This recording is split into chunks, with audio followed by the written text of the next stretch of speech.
പ്രിയ കൂട്ടുകാരെ നമസ്കാരം. Puthuppally today live ന്യൂസിലേക്ക് സ്വാഗതം. നിങ്ങൾ ഈ അപകടം കണ്ടല്ലോ, ഇത് ആരുടെ കുറ്റമാണെന്നുള്ളതും എല്ലാം നിങ്ങൾക്ക് പെട്ടെന്ന് മനസ്സിലാകും. ഇതുപോലെ തന്നെ ഒരു അനുഭവം എനിക്കുണ്ടായി. കഴിഞ്ഞ ദിവസം ഞാൻ ഇവിടുന്ന് കോട്ടയം വരെ പോവുമായിരുന്നു. അപ്പം കുട്ടികൾക്ക് ഇപ്പോൾ സ്കൂൾ തുറക്കല്ലേ, ഇവിടെ കുറച്ച് സാധനമൊക്കെ മേടിക്കാൻ വേണ്ടി ഞങ്ങൾ കാറിലാണ് പോയത്. പുതുപ്പള്ളി ഇനി വലിയ തിരക്കൊന്നുമില്ലായിരുന്നു, വഴി തിരക്കൊന്നുമില്ലായിരുന്നു. മന്ദിര ഹോസ്പിറ്റലിന്റെ അവിടെ വെച്ചായിരുന്നു. കാരണം സാധാരണ മന്ദിര ഹോസ്പിറ്റലിന്റെ അവിടെ ഒരു വലിയ പ്രശ്നം എന്ന് പറയുന്നത് എപ്പോൾ നോക്കിയാലും 2 ബസ് പെട്ടയ്ക്ക് അപ്പുറം ഇപ്പുറയും പെട്ടയ്ക്കിടും. അപ്പൊ അത് കാരണം വാഹനങ്ങൾ കടന്നു പോകാനൊക്കെ വളരെയേറെ ബുദ്ധിമുട്ടുണ്ടാകുന്ന ഒരു സ്ഥലമാണ് മന്ദിര ഹോസ്പിറ്റലിന്റെ അവിടെ നോക്കിയപ്പോൾ വാഹന തിരക്ക് കാര്യങ്ങളൊന്നുമില്ല. ഞാൻ സാമാന്യ സ്പീഡിലായിരുന്നു പോയപ്പോഴത്തേന് പെട്ടെന്ന് ഇതുപോലെ തന്നെ ഒരു അമ്മ ഹെൽമെറ്റുമായിട്ട് അവിടെ തൊട്ടടുത്ത് സ്കൂട്ടർ നിർത്തിയിട്ട് അവിടുന്ന് റോഡ് ക്രോസ് ചെയ്താണ്. എന്റെ വണ്ടിയുടെ മുന്നിലേക്കാണ് അവർ വന്ന് കടന്നപ്പോൾ ഞാൻ വന്നപ്പോഴത്തേന് അവർ പെട്ടെന്ന് തിരിഞ്ഞു നിന്നപ്പോഴത്തേന് അവരുടെ കുട്ടി ആ സ്കൂട്ടറിന്റെ ഫ്രണ്ടിലിരിക്കുകയായിരുന്നു. ഒരു പെൺകുട്ടിയാണ്, അത് ചെറുതാണ്. അത് അന്നേരം തന്നെ അതും അമ്മയുടെ ഒപ്പം തന്നെ അതും കൂടെ ഓടി. അപ്പം ഞാൻ ശരിക്കും പറഞ്ഞാൽ നമ്മുടെ ചങ്കിടിച്ചെന്ന് പറഞ്ഞാൽ ഇതുപോലെ ഒരു അവസ്ഥ എന്ന് പറയുന്നത് അതുപോലെ എനിക്ക് കോട്ടയത്ത് ചെല്ലുന്നിടം വരെ ആ ചങ്കിടിപ്പ് മാറിയില്ല. കാരണം അതൊന്ന് ഓർത്ത് നോക്കി, ഇങ്ങനെ ഇതുപോലെ തന്നെ ഉണ്ടായ ഒരു സംഭവമാണ്.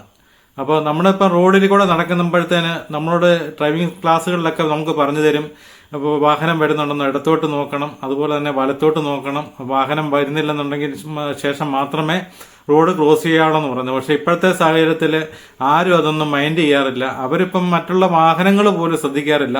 നമ്മൾ ഡ്രൈവ് ചെയ്യുന്നവർക്ക് കൂടുതൽ അറിയാം. മിക്കവരും ചിലപ്പോൾ ഒരു സൈഡ് മാത്രം നോക്കും, മറ്റേ സൈഡ് നോക്കത്തില്ല. അതുപോലെ ബസ്സിന്റെ മുന്നിൽ കൂടെയൊക്കെ ക്രോസ് ചെയ്യുമ്പോഴത്തേന് ഡ്രൈവർ ശരിക്കും പറഞ്ഞാൽ മുന്നിൽ കൂടെ ക്രോസ് ചെയ്യുന്ന ആളെ കാണുന്നില്ല.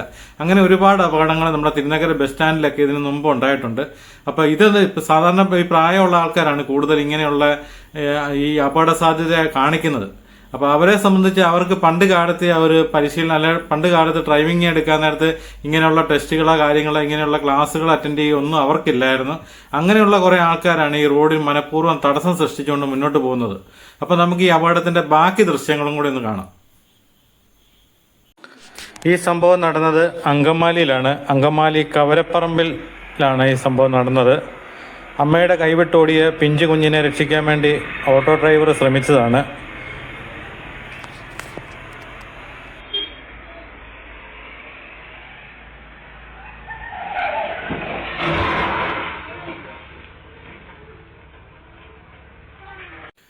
കണ്ടല്ലോ ഈ അപകടത്തില് ഓട്ടോ ഡ്രൈവറുടെ അവസ്ഥ കണ്ടല്ലോ. ഏറെക്കുറെ എനിക്ക് തോന്നുന്നത് ഫ്രണ്ട് മുഴുവൻ വണ്ടിയുടെ ഫുള്ള് ഡാമേജ് ആയിട്ടുണ്ട്. അപ്പൊ ഇതിനൊക്കെ ആരാണ് ഉത്തരവാദിത്വം പറയുന്നത്?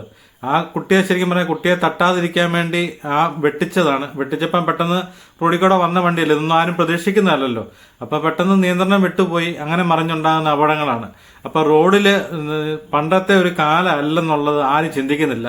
വാഹനങ്ങളെല്ലാം ഇപ്പൊ ഏറ്റവും വില കൂടിയ വാഹനങ്ങൾ, അതുപോലെ വാഹനങ്ങളുടെ സ്പീഡൊന്നും നമുക്കാർക്കും കൺട്രോൾ അതുപോലെയുള്ള വാഹനങ്ങളാണ് നിരത്തുകളിൽ ഓടിക്കൊണ്ടിരിക്കുന്നത്. പക്ഷെ നമ്മുടെയൊക്കെ റോഡ് ആ പഴയ കാലത്തെ റോഡ് തന്നെ, അല്ലാതെ അതിനൊരു മാറ്റവും വന്നിട്ടില്ല.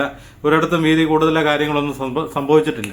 അപ്പം കഴിവതും ഈ റോഡിൽ കൂടെ യാത്ര ചെയ്യുന്നവര് നമ്മൾ ചിലപ്പോൾ വാഹനം വരുമ്പോഴത്തേക്കും നമ്മൾ ഓൺ അടിക്കുമ്പോഴത്തേന് അവരൊക്കെ പെട്ടെന്ന് തിരിഞ്ഞു നിന്ന് നമ്മളെയൊക്കെ രൂക്ഷമായിട്ടൊക്കെ നോക്കുന്ന കാണാം.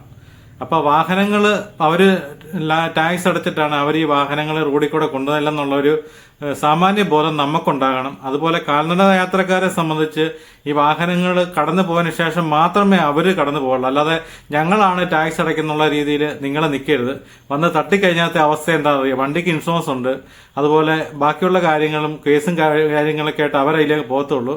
ഇത് എന്തെങ്കിലും സംഭവിച്ചാൽ നിങ്ങൾക്ക് മാത്രമേ നഷ്ടം ഉണ്ടാവുള്ളൂ, നിങ്ങളുടെ കുടുംബത്തിനും. അത് ഓർക്കുക.